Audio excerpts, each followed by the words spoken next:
60,000, 6,000 करोड़ नहीं, 60,000 करोड़, शब्द को ध्यान से सुनिएगा। इतना पैसा अगर आ रहा है और उसके लिए देश की इकोनॉमी 19 लाख करोड़ की, 19 लाख करोड़, उसके लिए आप जो है नोटबंदी कर देते हैं। नोटबंदी का क्रेडिट भी वही लेंगे, अतीक अहमद को मारे जाने का भी क्रेडिट वही लेंगे। कब नोटबंदी हो रही है, कब पैसा आ रहा है, कब मारे जा रहे हैं, यानी जो योगी के थ्रू हुआ होगा, जिसको सब लोग अनुमान लगा रहे थे कि योगी ने ही इनका काम तमाम कर दिया, अतीक अहमद का और मुख्तार अंसारी का, तो आपने क्रेडिट ले लिया। लेकिन धुरंधर में आप ढूंढने निकलेंगे तो सिवाय उन क्लिपिंग्स के जिसमें नरेंद्र मोदी जी ये बात कहते हुए नजर आ रहे हैं कि अब 500 और 1,000 के नोट कल से चलन में नहीं रहेंगे, रात के 12 बजे के बाद से, और जिस तरीके का माहौल उस समय देश में पनपा था, 8 नवंबर कोई भूला नहीं है, मुझे लगता है कि कोई भूलेगा भी नहीं। और एक दो शब्दों पे आप लोग गौर करिएगा, इकोसिस्टम, नैरेटिव सेट करना, खेला होगा, क्या बेहुदापन है। इन शब्दों का इतना छिछला यूज हो रहा है कि समझ ही नहीं आता। रोज देखिए अखबार में, रोज समझ में नहीं आता। और अभी हालिया चुनाव शुरू हो रहे हैं जो 5 स्टेट्स के, उसमें भी धुरंधर की एंट्री कर रहे हैं। खुद प्रधानमंत्री नरेंद्र मोदी कह रहे हैं कि जाके देखिए। ऐसी बेहुदा और नॉनसेंस फिल्म देखने की जरूरत नहीं होनी चाहिए, लेकिन देखाइए। नमस्कार, मैं हरिकेश कुमार सिंह और आप देख रहे हैं न्यूज दिशा। बात मैं धुरंधर की करने के बैठा हूं।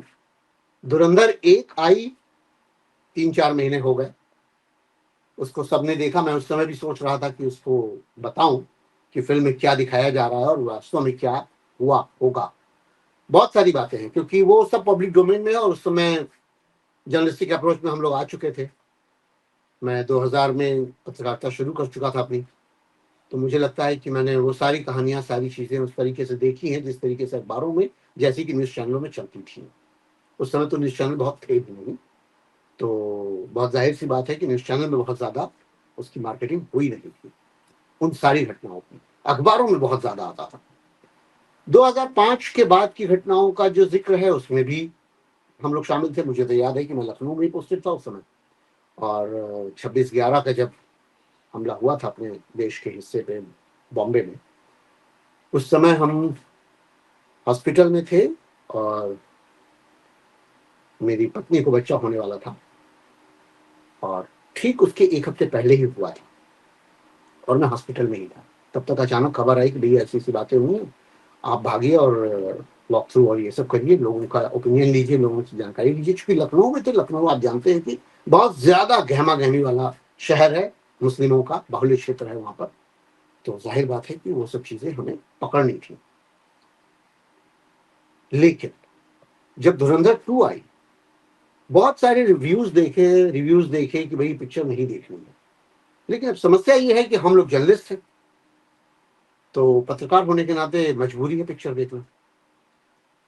बहुत साफ साफ शब्दों में किसी एक मीडिया चैनल ने या किसी ने यूट्यूब पर ये डाला था कि भाई रात खराब करके वो लोग गए अपनी फिल्म देखने, और पहले दिन या दूसरे दिन वो देख कर आए थे और बड़ा परेशान थे कि बहुत बेहुदा पिक्चर थी, बहुत ही नॉनसेंस फिल्म थी। अब फिल्म नॉनसेंस थी नहीं थी इस पर चर्चा भी कर सकता हूं, लेकिन फिल्म को फिल्म की तरह देखा जाए तो ठीक। लेकिन अगर फिल्म को आप सच मान लो, इस बात पे अगर बात बोलना शुरू करूंगा तो इतनी ज्यादा फिल्में हैं देश में जिनके सच झूठ का पर्दाफाश होने लगेगा और वास्तव में पता चलने लगेगा कि वास्तविक फिल्मांकन क्या होता है और अवास्तविक फिल्मांकन क्या होता है। जैसे आपने देखा होगा बॉर्डर, तो बॉर्डर में आप देखे होंगे तो आपको बॉर्डर में अंदाजा लग गया होगा कि एक घटनाक्रम को फिल्मांकन के साथ और बढ़िया फिल्मांकन के साथ दिखाया गया, और उस पिक्चर से हम वास्तव में ओतप्रोत होते हैं अपने देश की काबिल सेना और राष्ट्रवाद या राष्ट्रीयता के प्रति हमारा रुझान होता है। धुरंधर में ऐसा कुछ नहीं था। धुरंधर में आप सिवाय घृणा के, सिवाय इस चिढ़ के साथ निकलेंगे कि वास्तव में देश में क्या हुआ और कैसे हुआ। और जो जो नाम बोलता जाऊंगा ना, उनको आप बहुत स्पष्ट तरीके से सुनते जाइएगा कि अगर ये था तो ये क्यों नहीं, और ये हुआ तो ये क्यों नहीं। आप पूरी फिल्म को देखेंगे तो समझ में आएगा कि सच में तथ्यात्मक तौर पे अगर फिल्म को सही मान लिया जाए अगर हम मान लें कि वो सही है तो फिर तो बहुत सारी ऐसी घटनाएं हैं जो उसमें हैं ही नहीं और जिनको सिवाय झूठ के लपेटे में लेकर के न प्रस्तुत किया गया हो। आदित्य धर के समझ में क्या आया, कैसे किया, भगवान जाने। क्या पढ़े लिखे हैं, क्या समझे हैं, क्या समझाए गए हैं। मैं स्पष्ट बोल रहा हूँ, ये एजेंडाधारी मूवी है और इस एजेंडा के तहत उनको क्या बता करके पिक्चर के लिए। मैं आपको एक और लाइन स्पष्ट कर देता हूँ, मैंने कश्मीर फाइल्स या केरला फाइल्स ये फिल्में नहीं देखी, नहीं देखनी चाहिए। 2-3 क्लिप्स ही देख करके मुझे लगा कि अब इन फिल्मों को देखूंगा तो सिवाय जहर के और कुछ होगा नहीं। तो देश की फिल्मों की जिम्मेदारी भी होती है कि आपके भीतर इस तरह का जहर ना भरा जाए।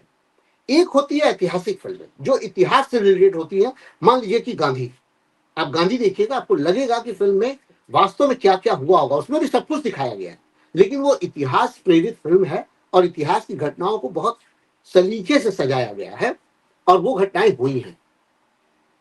उनके डॉक्यूमेंट्स मिल जाएंगे, उनके ऐतिहासिक तथ्य मिल जाएंगे, उनके प्रूफ मिल जाएंगे, सब कुछ मिलेगा। लेकिन धुरंधर में आप ढूंढने निकलेंगे तो सिवाय उन क्लिपिंग्स के जिसमें नरेंद्र मोदी जी ये बात कहते हुए नजर आ रहे हैं कि अब 500 और 1000 के नोट कल से चलन में नहीं रहेंगे, रात के 12 बजे के बाद से। और जिस तरीके का माहौल उस समय देश में पनपा था, 8 नवंबर कोई भूला नहीं है, मुझे लगता है कि कोई भूलेगा भी नहीं। जो लोग भी उस दिन देखे होंगे, शोर मचा था एक तरीके का। मैं तो बाहर था, मेरे पास फोन आया और घर से ही आया कि तुमने देखा क्या, ये खबर देखी कि 8 बजे के उसमें शो में प्रधानमंत्री जी देश को संबोधित कर रहे थे और ये डर फैल गया था कि भैया जब भी बोले प्रधानमंत्री नरेंद्र मोदी जी 8 PM पे ना बोले। ये भय फैल गया था कि जाने कौन सी बात कह देंगे, और ऐसा कई बार उन्होंने किया। उन सब बातों में न जाकर के मैं फिल्म की उस पर आ रहा हूं कि फिल्म में क्या दिखाया गया और कैसे दिखाया गया। सबसे पहला नाम जमील जमाली, जिससे आप लोग एकदम रूबरू हो गए और लगा कि हाँ जमील जमाली जो है देश से भेज दिए गए, 45 साल से उस देश में हैं, पाकिस्तान में हैं। लियारी की जनता उन्हें सर आंखों में बिठाती है और इस समय जो फंसे हैं नबील गबोल, उससे मिलता जुलता नाम रखा गया है, नबील गबोल इस समय फंस गए हैं। पहली फिल्म में वो खुश हुए कि हाँ मेरी स्टाइलिंग है, मेरा तरीका है, मैं ऐसा ही हूँ, बड़े रवानगी में थे, उन्हें पता नहीं आ रहा था, पता नहीं चल रहा था कोई ट्रैप हो रहे हैं। और जब लास्ट में उन्हें दिखाया गया कि वो देश से, भारत से भेजे गए हैं, अब वो कहते फिर रहे हैं कि भैया हम तो फंस गए। और निश्चित रूप से मैं कहूंगा कि पाकिस्तान के लोग से समझ बैठे होंगे कि कहीं ऐसा तो नहीं कि सच में वो हमारे देश के खुफिया हैं जो वहां बैठे हुए हैं, कुछ गड़बड़ ना हो जाए, ये प्रार्थना करेंगे। वो पाकिस्तान पीपुल्स पार्टी के नेता हैं, क्या क्या करते हैं, कराची के शेर बन रहे हैं, कुछ भी जो भी बन रहे हैं, कुल मिलाकर के मेरा कहने का तात्पर्य है कि एक नाम उठाया, उसको झूठा प्रस्तुत किया और ऐसा झूठ प्रस्तुत कर दिया कि जैसे लगा कि वो नेता वही है। सपोज मान लीजिए कि हमारे देश का कोई नेता जिसको प्रसारित भी किया जाता है, आप सबका नाम जानते होंगे, एक नाम तो है ही नहीं, एक नाम है निशिकांत दुबे, आजकल कांग्रेस के पीछे पड़े हुए हैं, जाने कौन कौन सी घटनाएं और किस किस तरह की बातें उठा के निकाल के दिखा रहे हैं। दूसरा नाम है गिरिराज सिंह, तीसरा नाम है अभी हेमंता बिस्व शर्मा को आप जान रहे हैं। कुछ भी कह देते हैं जब आप लोग, और जब सामने वाला आपको कुछ कहता है तो आपको होती है चिढ़। आपने कहा कि राहुल गांधी गद्दार है, सोरोस से मिलते हैं, उनका पैसा निकालते हैं, यहां से मलेशिया क्यों जाते हैं, किससे मिलते हैं, किन किन तरीकों से मिलते हैं। आप सोचिए कि जो फंडिंग होती है आतंकियों की या तमाम तरीके की समस्याओं की, केरला में आप बताते हैं कि इनको वहां से चीजें मिल रही हैं। इन सारी चीजों को जोड़ घटा करके आप देखेंगे तो लगेगा कि कहीं ना कहीं राहुल गांधी भी कोई बाहर से भेजे हुए, आप जानते हैं सोनिया गांधी को कैसे कहा जाता है, इटली की सरपरस्ती में रहती हैं और इटली को कोई न, इटली से हमारा कौन सा ऐसा संबंध है, कौन सा ऐसा संपर्क है जिसमें वो यहां से ले जा करके बड़ी खुफिया बातें पहुंचाती होंगी। तो ये सारी बातें हैं गड्ढमड करके दिखाई जाती हैं। मैं आता हूं धुरंधर के प्लॉट पर। तो फिल्म धुरंधर जो उसका प्लॉट किया गया है, उस प्लॉट को आप समझिए। अगर आप रैम्बो देखते हैं, अगर आप रॉकी देखते हैं, अगर आप फर्स्ट ब्लड देखते हैं, सिल्वेस्टर स्टैलोन की मूवी, आप एक और फिल्म देखिएगा, ट्रू लाइन्स, श्वार्ज़नेगर की। निश्चित तौर पे उसमें चीजें दिखाई जा रही हैं कि भाई एक आतंकी संगठन है जो परमाणु बम का एक की लेकर चाबी लेकर के की लेकर के भाग रहा है और उसको मारने के लिए श्वार्ज़नेगर जा रहे हैं। स्पाई मूवी है पूरी फुल। सेम इसी तरह की मूवी अगर आप देखेंगे तो जेम्स बॉन्ड की मूवी है जिसमें रशिया से लड़ाई दिखाते हैं, कहीं से भी लड़ाई दिखाते हैं, लेकिन उनके किरदार, उनके नाम, उनके चेहरे ऐसे नहीं बनाए जाते कि जिनको आप ये समझें कि उस देश का कोई नेता है, उस देश का कोई लीडर है। वो लीडरान उसमें शामिल नहीं होते। अमेरिका का राष्ट्रपति रशिया के राष्ट्रपति को नहीं घेर रहा है भाई, चीन के राष्ट्रपति को नहीं घेर रहा है। मतलब इन देशों के भीतर आपस में कोई खींचतान या कोई लड़ाई ऐसी नहीं दिखेगी या उनके चेहरे नहीं दिखाई देंगे। स्पाइंग है, पूरी स्पाइंग फिल्में हैं ये सब, और बहुत जबरदस्त थ्रिलर मूवीज होती हैं। आप गोल्डन आई देखिए, आप डाई अनदर डे देखिए, इन सब मूवीज को आप देखेंगे तो आपको लगेगा, या ऑक्टोपसी देखिए, कई सारी मूवीज हैं। ये सारी ऐसी मूवीज हैं जिनको देख के मजा आता है। पहली मूवी धुरंधर 1 मुझे अच्छी इसलिए लगी थी कि फिल्म बहुत बेहतर थी, लेकिन जब उसमें चेहरे आने शुरू हुए, जब उसमें शक्लें दिखाना शुरू किए, जब आप दिखा रहे हैं कि अजीत डोभाल किस तरीके से सिगरेट पी रहे हैं और क्या स्टाइल है, आप उनको रैम्बो बना रहे हैं या रॉकी बना रहे हैं, तो फिर वही बनाते। फिर आप किरदार तो कम से कम ऐसा ना करते कि अजय सान्याल जी को आप दिखा रहे हैं और बता रहे हैं कि अजीत डोभाल जी हैं। एक सवाल मेरा और भी है, किसी भी ऐसे व्यक्ति को दिखाते वक्त अगर आपके मन में ये ख्याल ना आए कि इससे क्या संदेश पहुंचेगा, क्या बात बनेगी, क्या बात बिगड़ेगी, तो फिर समस्या है। फिल्म में अगर आप जमींदार दिखाते हैं, जैसे मान लीजिए कि गब्बर सिंह शोले में दिखाए गए, अब शोले में गब्बर सिंह दिखाए जा रहे हैं, तो गब्बर सिंह से मलखान सिंह या सुलखान सिंह या किसी ऐसे, फूलन देवी, इन लोगों का चेहरा साफ नहीं आ रहा, लेकिन बैंडिट क्वीन में फूलन देवी ही है, और फूलन देवी के साथ साथ उस सारी चीजें दिखाया जा रहा है, फुलवा फुलन, सारा नाम क्लियर है, लाला राम का गिरोह सब क्लियर है। वो पिक्चर क्या है कि फैक्ट बता रही है कि क्या क्या हुआ, कैसे कैसे हुआ, उसको आप सच मान सकते हैं और उसका विभत्स रूप आप महसूस कर सकते हैं। और मैं आज भी इस बात को बहुत अच्छे से मानता हूं, अगर किसी महिला के साथ इतना भयानक तांडव हुआ है, दुष्कर्म हुआ है, तो उस महिला का रिवेंज जो है ऐसा ही होगा। इसलिए बैंडिट क्वीन को मैं कहूंगा कि वो फिल्म है, और उसको देखिए तो समझ में आता है कि आपके भीतर जुगुप्सा आएगी, बहुत तेज घृणा आएगी, आपको लगेगा कि क्या ही तो हो रहा। लेकिन धुरंधर में दूसरी चिड़ हो रही है कि ये फिल्म दिखा क्या रहा है, नोटबंदी किया है, किस आधार पे किया है। अतीक अहमद, उसी इलाहाबाद यूनिवर्सिटी का पढ़ा हुआ हूं, जिस इलाहाबाद में अतीक अहमद चकिया पर गुंडागर्दी करता था, 100% स्वीकार करता हूं कि गुंडागर्दी करता था, गुंडा था, बदमाश था। सांसद भी आप ही ने बनाया, जनता ने चुना, बड़े ताल ठोक के किया। शहाबुद्दीन को भी आपने चुना, मुख्तार अंसारी को भी आपने चुना। मुख्तार अंसारी की कहानी कौन नहीं जानता कि जो एक उसी के घर के नाना और उसी के घर के बाबा अगर देश के राष्ट्रपति और देश के नहीं, आप सर्च करिएगा मुख्तार अंसारी किस फैमिली के हैं।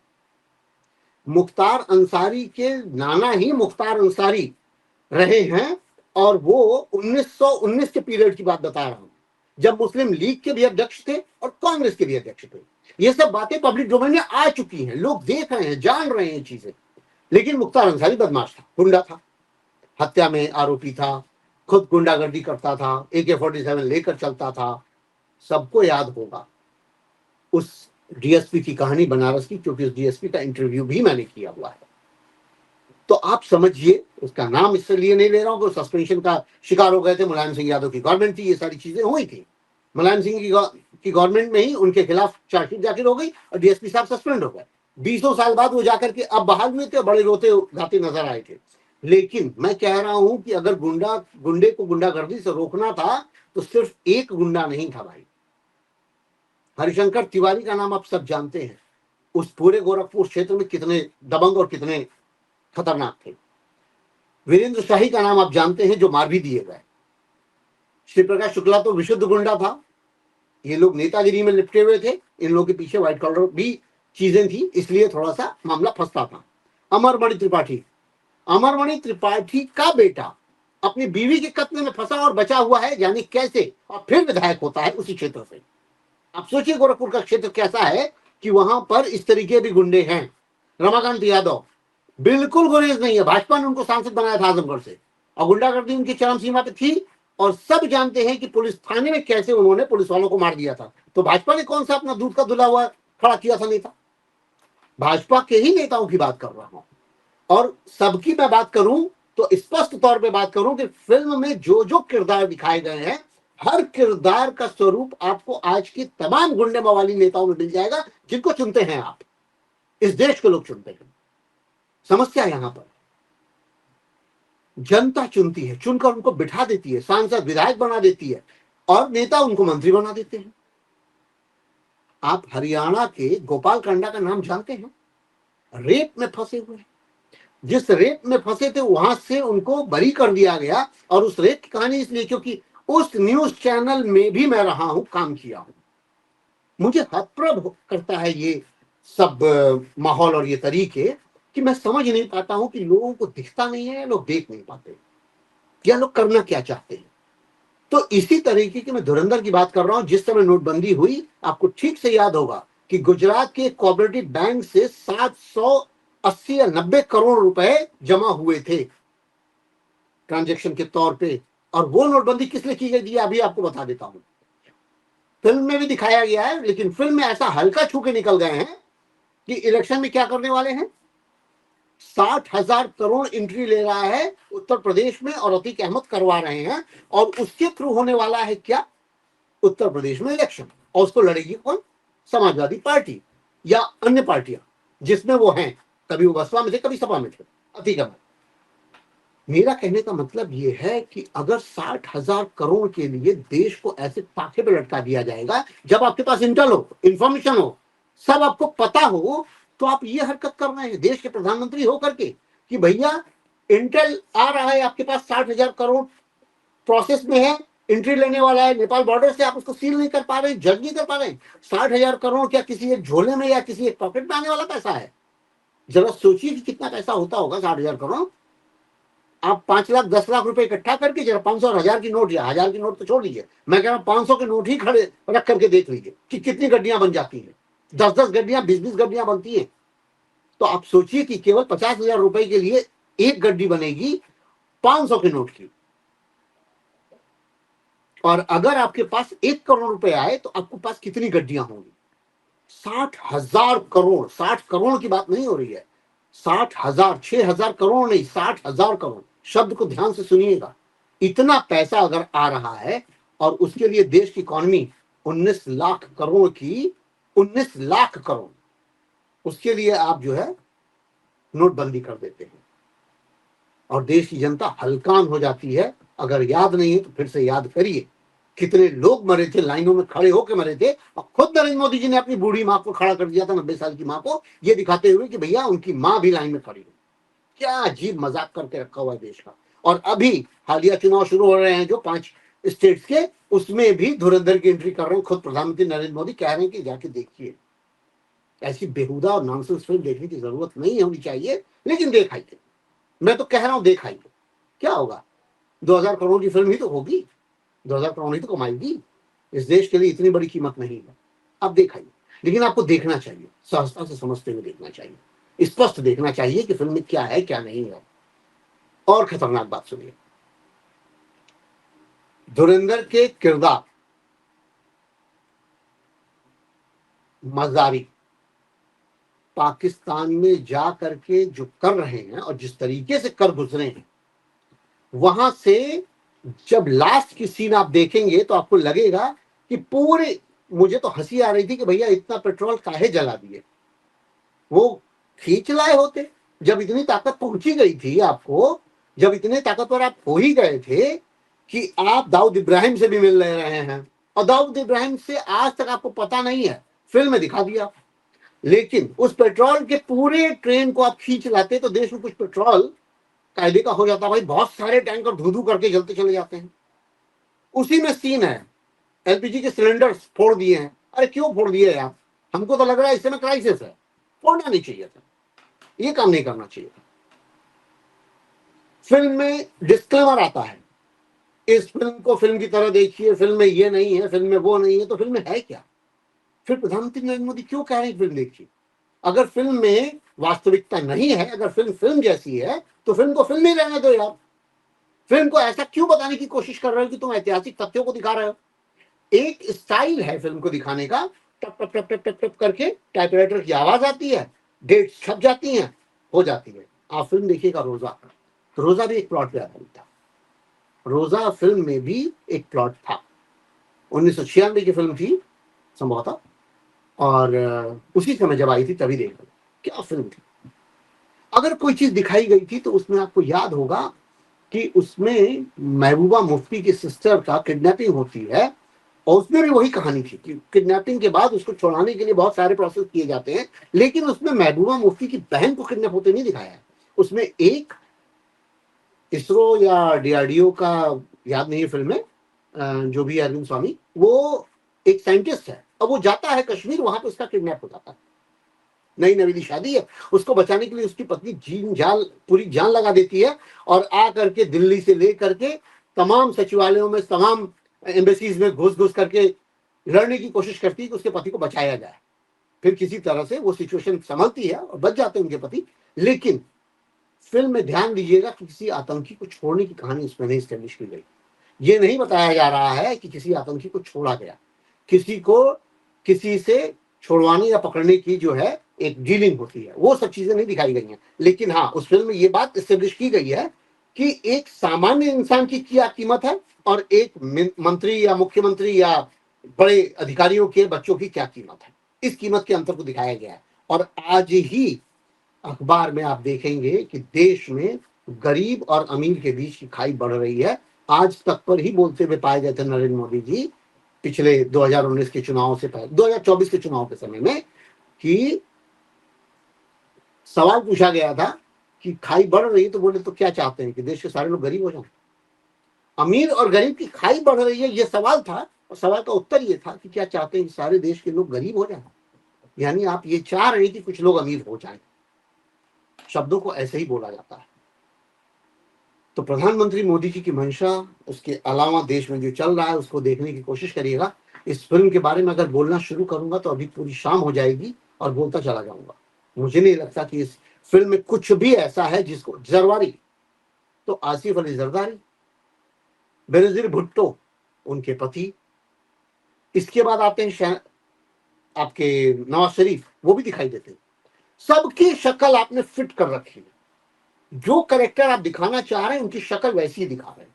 दाऊद इब्राहिम जहां पड़ा हुआ है उसके ऊपर उसकी फोटो पुरा, जो नॉर्मली सोशल मीडिया पे सब जगह पर कहीं भी नॉर्मली आपको दाऊद इब्राहिम की फोटोग्राफ वही मिलेगी, घनी मूछों वाली, क्योंकि एक फोटो उसकी निकली थी मैच देखते हुए, क्रिकेट का मैच देखते हुए, और उस पुरानी सीन को आप निकाल लीजिएगा। दाऊद इब्राहिम पीछे बैठे हुए हैं और आगे तमाम नेता और तमाम जो आपके फिल्म के बड़े नाम हैं वो सब आगे बैठे हुए हैं। उसमें राजीव शुक्ला भी है उस सीन में। और सीन नहीं है एक्चुअली, क्रिकेट दुबई में जब शुरू हुआ, शारजाह में जब शुरू हुआ, तो उस समय बहुत सारे लोग जाते थे। हिम्मत थी क्या कि दाऊद के सामने कोई मना कर दे, क्योंकि देश में तो ऐसी सुरक्षा किसी को मिलती नहीं थी। कोई कहाँ मार दिया जाएगा, कोई कैसे मार दिया जाएगा। मुंबई का गैंगवॉर किसी से छिपा नहीं है, सब जानते हैं मुंबई के गैंगवॉर, सब जानते हैं पूर्वांचल का गैंगवॉर, सब जानते हैं कि AK-47 1989-90 के आसपास ही आजमगढ़ जिले में फैल गई थी, फायरिंग हुई थी AK-47 से। ये कहानियां हैं जहन में, क्योंकि बच्चे तो हम लोग भी नहीं हैं, तब भी हम लोग 20-22 साल के तो हुआ ही करते थे। तो ये सारी कहानियां जहन में हैं। यूनिवर्सिटी की गुंडागर्दी बहुत अच्छे से जहन में है। यूनिवर्सिटी के बाहर जब गुंडागर्दी होती थी तो अक्सर अतीक के लड़के ही आकर के बमबाजी करते थे। तो अगर अतीक के लड़के आके बमबाजी करते थे तो मैं ये भी जानता हूं कि कैसे इलाहाबाद में चुनाव होता है और कैसे एक मुख्यमंत्री का हेलीकॉप्टर चुनाव में उतरता है। मैं इलाहाबाद यूनिवर्सिटी में ही पढ़ता था, मैं बार बार ये बात दोहरा रहा हूँ, क्योंकि इतनी गुंडागर्दी, इतनी दबंगई मैं तब भी देखा करता था। मैं आश्चर्यचकित होता था कि स्टूडेंट्स के चुनाव में पूरी पूरी बस भर के जाती है और रात रात भर हम लोग खाते पीते घूमते और तमाम मशाल जुलूस, बाइक जुलूस, ये सब निकलता था। यूनिवर्सिटी के चुनाव में ये सब होता था। वो जब भी, तब भी मुझे अच्छा नहीं लगता था, लेकिन मुझे ये नहीं समझ में आता था कि ये हो रहा है और होने दिया जा रहा है। और आज भी कोई गृह मंत्री आपका तड़ीपार कैसे हो सकता है? कोई गृह मंत्री डीजीपी के घर में छिप के बैठ कैसे सकता है? कोई गृह मंत्री किसी स्टेट का भी। आप सोचिए कि ये सब अगर सवाल हैं तो हैं क्यों नहीं? अभी एक बात आई है कि रजत शर्मा के घर की शादी में मिस्टर राहुल गांधी नहीं गए। उसके पहले भी एक बात आई कि एक और जगह पर कहीं पे राहुल गांधी नहीं गए, अंबानी के। तो राहुल गांधी नहीं गए तो अच्छी बात है, ये तो हमारे आपके लिए अच्छी बात है भाई कि उस नेक्सस का हिस्सा नहीं बन रहे हैं, जहां एक धनाढ़, एक मीडिया का आदमी, एक व्यक्ति, हो सकता है कि अगले कुछ सालों में अगर वो कुछ ऐसे पद पे आ जाते हैं या प्रधानमंत्री ही हो जाते हैं, अगर हो जाते हैं और जा करके फिर वो मिलते हैं, तब भी मैं यही बात कहता नजर आऊंगा कि ये करना नहीं चाहिए।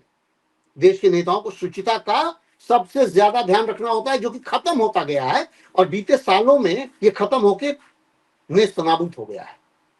किसी ने अभी कुछ दिन पहले मुझसे कहा था कि उस तरह के नेताओं की नैतिकता भी अब खत्म हो गई है। एकदम वास्तविक बात है।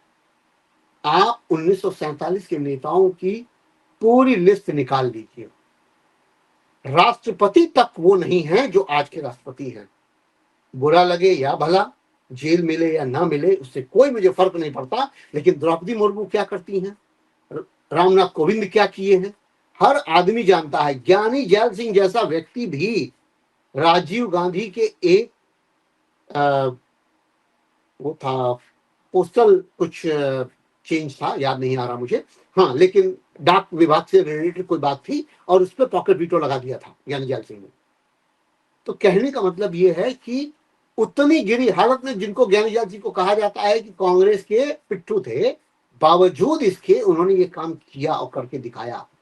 तो एक तो रबर स्टैंप होना छोड़िए, जो निर्देश आए प्रधानमंत्री नरेंद्र मोदी कह रहे हैं आप चले जाइए, दिखता है इसलिए कह रहा हूं, वो दिखता है, ऐसा इसलिए नहीं कह रहा हूं कि ऐसा उन्होंने कहा होगा, ये उन्होंने किया होगा, लेकिन वो चीजें कर्म में आपकी दिखती हैं।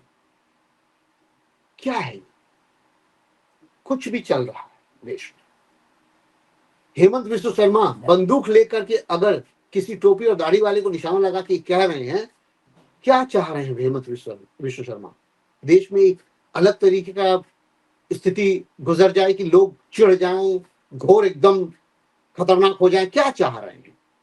और एक दो शब्दों पे आप लोग गौर करिएगा, इकोसिस्टम, नैरेटिव सेट करना, खेला होगा, क्या बेहुदापन है। इन शब्दों का इतना छिछला यूज हो रहा है कि समझ ही नहीं आता। रोज देखिए अखबार में, रोज समझ में नहीं आता, नैरेटिव किया जा रहा है। जितने चैनल हैं सारे चैनलों पे आप देखते फिरेंगे यही सब शब्द यूज होते हैं। तो क्या नैरेटिव सेट किया गया है? क्या इकोसिस्टम तैयार किया जा रहा है धुरंधर के माध्यम से? एक बार फिल्म को देखिएगा, मुझे समझ में नहीं आई और सरदर्द जो हुआ वो तो हुआ ही, बीमार होने की हालत आ गई थी, शाम को लगा था बुखार चढ़ जाएगा, ऐसी स्थिति थी उस फिल्म को देखकर। इतनी बेहुदा फिल्म थी और 3.5 घंटा सिवाय मारकाट और नृशंस। इतने दिमागदार हैं मजारी साहब कि उन्होंने उजैर को इसलिए अरेस्ट करके रखा था कि उन्हें पता था कि वो खुल जाएगा राज और पकड़े जाएंगे, तो उस दिन के लिए उजैर को ला दिया जाएगा कि अगर भारत का कोई। और सुनिए सबसे बड़ी बात, हमारे यहाँ डोभाल साहब वहां के एक इतने बड़े अधिकारी से, जो सेना का सबसे बड़ा याद ISI का ही मान लीजिए कोई अधिकारी है, उससे संपर्क में है। अगर आप उससे इतना संपर्क में हैं, उसकी इतनी चीजें डील करके आप निकाले हुए हैं, तो दुनिया में तो कहीं भी आप ये चीज फैला सकते हैं ना भाई। तब तो साफ सीधी बात है, पाकिस्तान को तो घुटने पे आ जाना चाहिए, मर ही जाना चाहिए। वो तो अपनी मौत मर रहा है, वो तो धार्मिक उन्माद और उससे रिलेटेड बना देश, वो अपनी मौत मर ही रहा है। और उसका सारा क्रेडिट कौन ले रहा है? और एक एक घटना का क्रेडिट, नोटबंदी का क्रेडिट भी वही लेंगे, अतीक अहमद को मारे जाने का भी क्रेडिट वही लेंगे। कब नोटबंदी हो रही है, कब पैसा आ रहा है, कब मारे जा रहे हैं, यानी जो योगी के थ्रू हुआ होगा, जिसको सब लोग अनुमान लगा रहे थे कि योगी ने ही इनका काम तमाम कर दिया, अतीक अहमद का और मुख्तार अंसारी का, तो आपने क्रेडिट ले लिया। लेकिन अगर इन्हीं गुंडों की बात करनी है तो पूरे देश में जहां जहां गुंडे हैं, जहां जहां मवाली है, उन सब की बात करते तो समझ में आता। फिल्मों की भी बात कर जाता मैं, लेकिन ये टाइम चूंकि बहुत ज्यादा हो जाएगा, शायद आपको समस्या हो देखने में, लेकिन फिर भी कोशिश करिएगा कि देखने का पूरा ये पूरा जितना भी मैं बोल रहा हूँ, इन सारे वीडियोस को देखने का एक बार कोशिश करिएगा कि शायद आप देख सकें। और एक एक व्यक्ति की बात कर रहा हूँ मैं, न केवल जमील जमाली की बात कर रहा हूँ, न केवल जरवारी की बात कर रहा हूँ, न केवल आपके नवाज शरीफ की बात कर रहा हूं, ना केवल दाऊद इब्राहिम की बात कर रहा हूं। दाऊद इब्राहिम को जमील जमाली साहब जहर दे दिए हैं। उसी देश में, जिस देश में दाऊद पूजे जा रहा है, उस दाऊद को मारने वाला कौन है? नबील गबोल, लियारी का जो नेता है। अगर वो मार रहा है तो जिंदा ही नहीं बचेगा। क्या अजीब मजाक कर रखा है आपने, कुछ भी दिखा देते हो, कहीं से कुछ भी उठाओ, कुछ भी। एक लाइन है ना कि भाई कहीं का ईटा कहीं का रोड़ा, भानुमति ने कुंबा जोड़ा। आपने वो पिक्चर एस्टेब्लिश इस तरह से की है जैसे नरेंद्र मोदी। और सोचिए, अजीत डोभाल कह रहे हैं कि हमारे देश में कोई प्रधानमंत्री या कोई ऐसा अपनी पार्टी का कोई व्यक्ति आएगा जो अपना देश का हित सोचेगा। यानी बाकी सारे नेता जितने भी अच्छे बुरे जो भी हैं, वो देश का हित नहीं सोच रहे हैं, देश का सब हित सोच रहे हैं। तो जनता को सोचना चाहिए। इन सारे नेताओं को बदलो यार, रद्दो-बदल करो, इनको हटाओ, इनकी जरूरत ही नहीं है। देश में आपको जरूरत है क्या हेमंता बिस्वा शर्मा की और प्रधानमंत्री नरेंद्र मोदी की और राहुल गांधी की और अखिलेश यादव की? मैं कह रहा हूं किसी भी नेता की जरूरत नहीं। फिर तो हटाओ, फिर नए नेता चुनो, कुछ ऐसे चुनो जो पढ़े लिखे समझदार लोग हैं। बड़ी समस्या है। इन फिल्मों को देख करके किसी भी तरीके का अगर विचार बनता हो तो थोड़ा बाहर आइएगा, बचिएगा, अपने पढ़ाई लिखाई पे थोड़ा सा ध्यान दीजिएगा। धन्यवाद, नमस्कार। देखते रहिए ऐसी चीजों को न्यूज़ नक्शा। और आप हमसे जुड़े रहने के लिए सब्सक्राइब करें YouTube पर, फॉलो करें Twitter पर और लाइक करें Facebook पर। और ज्यादा जानकारी के लिए आपको टाइप करना होगा सिर्फ न्यूज़ नशा।